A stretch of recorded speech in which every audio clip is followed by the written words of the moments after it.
अब मैं अध्यक्षीय संबोधन के लिए श्री आरपी सिंह साहब को विशेष रूप से आमंत्रित करता हूं कि वह अपने आशीर्वचनों से हम लोगों को अभिभूत करें।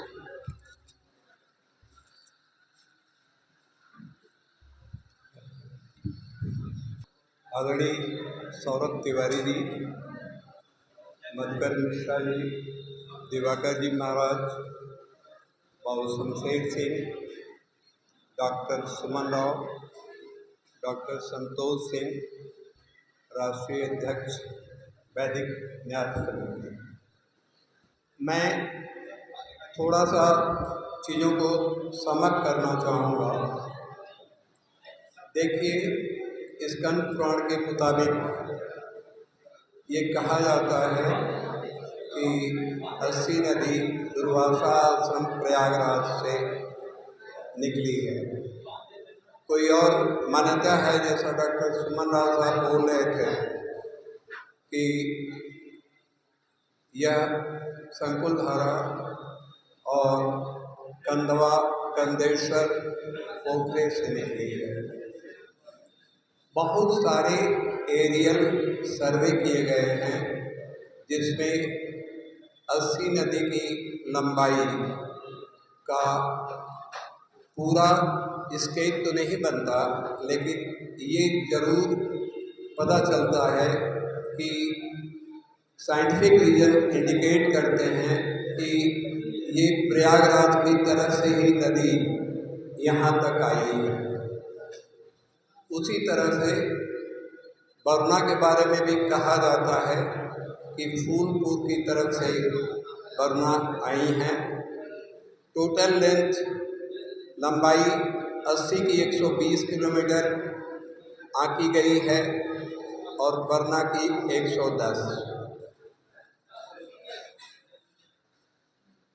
हमारे पुराणों के अलावा न तो उस समय की प्रचलित लिपि जो थी संस्कृति थी, और संस्कृत को प्रायः हर आताताइयों ने ख़त्म किया।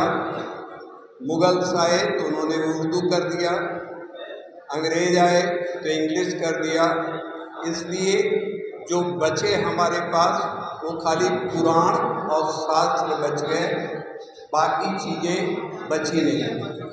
तो पौराणिक मान्यताओं के अनुसार और पौराणिक गाथाओं के अनुसार इसका उद्भव प्रयागराज की तरफ से हुआ है। अगर आप, जैसा अनुभव वर्मा जी बोल रहे थे कि मानव सभ्यता को अगर आप देखिए तो आदि मानव से लेकर के और सभ्यताएं जैसे विकसित हुई हैं पूरे विश्व में, हर जगह मानव नदियों के किनारे अपना जीवन शुरू किया है, क्योंकि जीवन के लिए जल बहुत जरूरी है।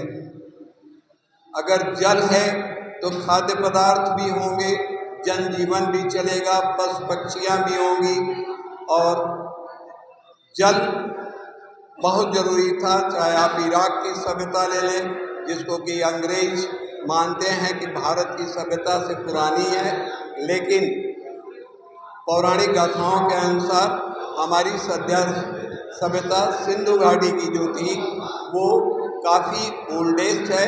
और जितना अभी कार्बन डेटिंग से पता चल रहा है कि 7000 BC के आसपास की है, और दजला फरात ईरान और इराक की सभ्यता उतनी पुरानी नहीं है।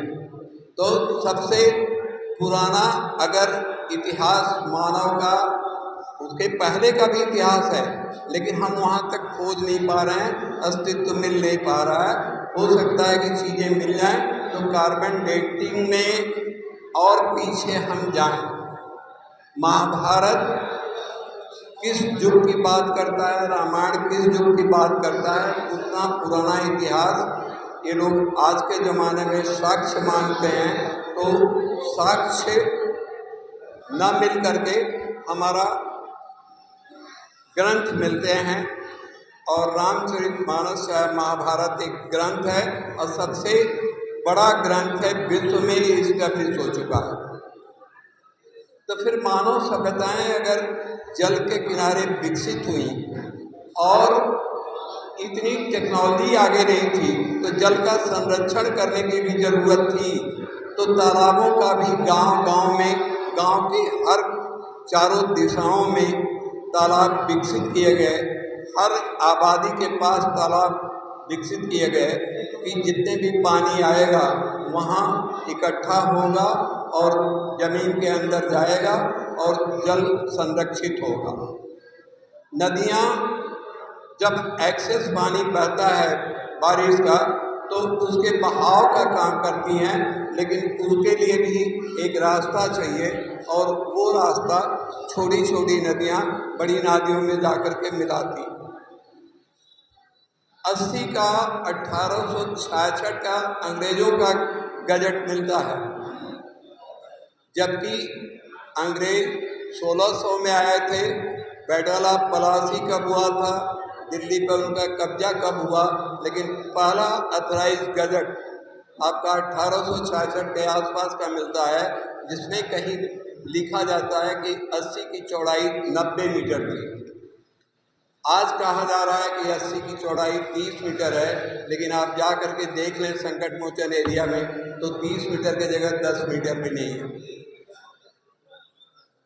भारत सरकार इस बात को मानने को तैयार है कि 80 की लंबाई 8 किलोमीटर है, लेकिन एक्चुअल में देखिए तो 5.5 किलोमीटर है।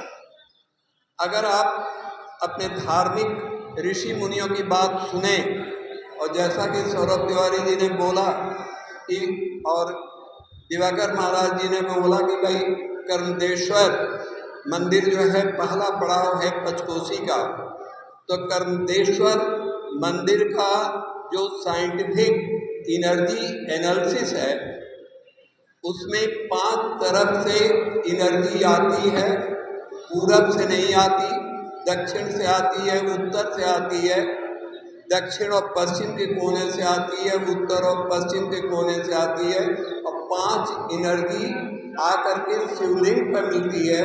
और जो भक्तगण कर्मलेश्वर भगवान पे जल चलाते हैं उन पे 5 एनर्जियाँ आकर के फोकस करती हैं। ये साइंटिफिक आज की स्टडी रिकॉर्डेड है। इट मीन्स कि हमारे ऋषि मुनियों ने जो भी किया, उनके पास जो भी विद्या थी, उसके पीछे साइंटिफिक प्रूफ आज मिलता है कि जितने भी मंदिर हैं वो एनर्जी कंसंट्रेशन के स्रोत हैं। अगर थोड़ी एजुकेशन और अंग्रेजी जानने से और हर बात में सनातन का क्रिटिसिज्म करने से हो क्या रहा है कि हम अपने मूल तत्व की न जानकारी, क्योंकि आप नालंदा और तक्षशिला जला दी गई, मेजर यूनिवर्सिटी जला दिए गए, हमारे पास कोई रिकॉर्ड नहीं है कि हम प्रूव कर सकें। एक ही रिकॉर्ड उपलब्ध है जो कि मंदिरों के पुरोहितों के पास है, या वो खानदानी जो रिकॉर्ड उनके पास अवेलेबल हैं, उससे जो सुन रहे हैं या हमारे घरों में जो चीज़ें आ रही हैं उसी से हमको पता है कि सनातन क्या है। हम नहीं जानते कि सनातन जो हम जानते हैं वो पूरा है या आधा अधूरा है, क्योंकि हमारे घर में कोई ज्ञाता नहीं था। लेकिन मैं मानता हूँ कि सनातन किसी न किसी रूप में हर घर में विद्यमान है। दिक्कत ये हो रही है कि हमारी अगली जनरेशन कटती जा रही है और हर चीज़ का साक्ष्य मांग रही है। आस्था का कोई साक्ष्य नहीं होता, और आस्था अगर नहीं है तो मनुष्य कटी पतंग है। आस्था का पुनर्जागरण घर घर में होना चाहिए, बच्चों का संस्कार होना चाहिए। और जैसा कि सौरभ तिवारी जी ने बोला कि कानूनी दाव पेच है, सरकारें पॉलिटिक्स से चलती हैं, बिल्कुल सही है।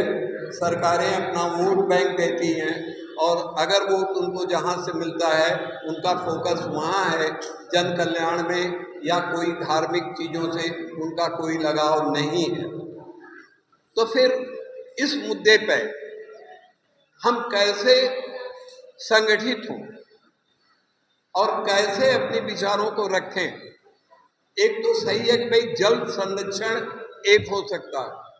क्या हम नदी का पुनर्विकास करके उसमें पर्यटन ला सकते हैं? किस तरह से उसके काम, आजकल जमाना जो है टोटल कमर्शियल होता जा रहा है। आप देख लीजिए, विश्वनाथ जी पुराने थे, उतनी भीड़ नहीं होती थी, उतनी इनकम नहीं थी। आज बनारस का टोटल कमर्शलाइजेशन होटल और टूरिस्ट उद्योग पर चला गया। इसके मतलब कि आस्था के साथ जब तक अर्निंग नहीं जुटेगी, कोई न कोई बहाने अगर हम उन चीज़ों को नहीं ले आएंगे तो मेरी मॉडर्न जनरेशन उसमें पार्टिसिपेट नहीं करेगी और फिर ये आंदोलन यही हम ही लोगों तक या हम लोगों की पीढ़ी तक सीमित रह के रह जाएगा।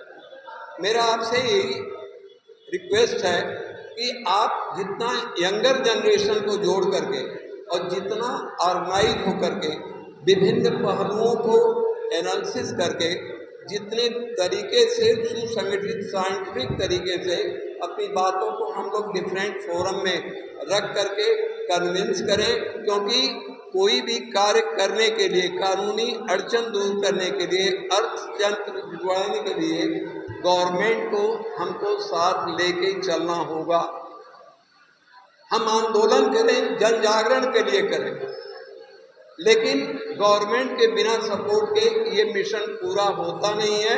उसके लिए हमको चिंतन करना होगा, गोष्ठियाँ और आयोजित होंगी और विचार आएंगे, सभी के विचारों को नोट करना होगा और उसके ऊंच नीच को सोच समझ करके और आंदोलन को समयानुसार लोगों की रुचि के अनुसार अपना दिशा परिवर्तित करके चलना होगा। मैं आयोजक संतोष जी, डॉक्टर संतोष जी, अध्यक्ष राष्ट्रीय वैदिक न्याय समिति और सभी अतिथिगणों और आप सभी को, देवियों को, बहनों को, सभी को हम नमन करते हैं, अपने विचार को यहीं शेष करते हैं। धन्यवाद। हर हर महादेव। धन्यवाद माननीय श्री आरपी सिंह साहब।